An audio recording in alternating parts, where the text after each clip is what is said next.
Millions of metal fans said farewell to Ozzy Osbourne this summer as the legendary frontman and vocalist performed live for the last time during a global concert event billed as Back to the Beginning.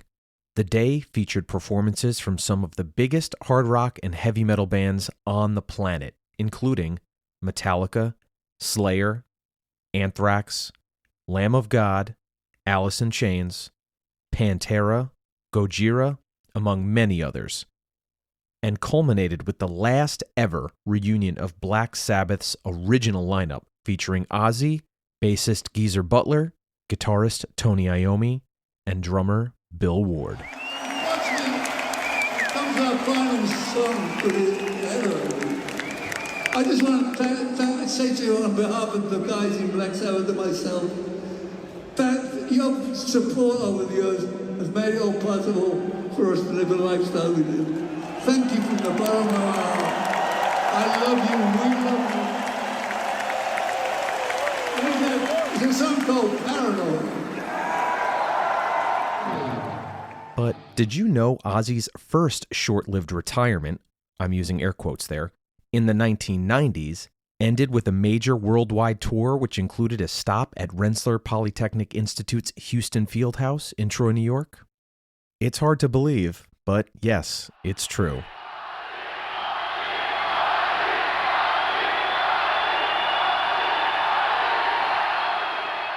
On January 27th, 1996, the Prince of F***ing Darkness brought his Retirement Sucks tour to the Collar City, with modern metal heavies Korn and Life of Agony in tow. Backing Ozzy in Troy that evening was an all-star lineup featuring drummer Randy Castillo, bassist Mike Inez of Alice in Chains, and guitar virtuoso Joe Holmes, tearing through a setlist of classic Sabbath and Ozzy solo tracks to a nearly sold-out arena of heavy metal fanatics. But you remember the promise I made when I first walked on this stage? The craziest motherfucker I see out there will get backstage after the show. Now let me hear the crazy crowd, come on! In a review published January 29th of that year, the late Greg Hames wrote in the Albany Times-Union, quote, "The wind, rain, and sleet storm wasn't the only one that blew into the capital region on Saturday. There was also plenty of howling going on at RPI's Houston Fieldhouse as the Blizzard of Oz, Ozzy Osbourne himself, unleashed an avalanche of molten heavy metal, much to the delight of several generations of metalheads." Unquote. The concert was the first full-scale show at the 6,500-capacity arena in Troy since 1992, and was Ozzy's first concert in the capital region since his No More Tours farewell run, which hit the Palace Theater in Albany, and later at Saratoga Performing Arts Center, also known as SPAC, in that same year.